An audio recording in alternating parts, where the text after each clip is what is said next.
आते ही ड्यूटी लाग गई है। बाल्टी चलाइए मोहतरमा। और क्या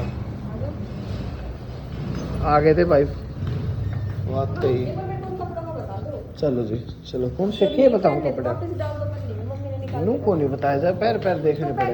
चल चल कहाँ कौन से कपड़े हैं अभी पंखे ने घुमा चल एक 1% पंखे ने घुमा ले एक पोचा लग रहा है सारे पहन के देखोगे भैया भैया मोहित को पुराने कपड़े निकाले मम्मी बोली कि मोहित ने संभाल के रख रखे थे पतला हो जाऊंगा जब पहनूंगा तो आप देखते हैं मोहित पतला हुआ है मोटा है पैंट भी है ये भी पैंट काफी सारी शर्ट टी शर्ट देखते हैं आप कितने पतले होंगे मैं तो ये देखती हूँ यार ईद तो क्या बात पतला होना है क्यों क्यों क्या क्यों होना है भाई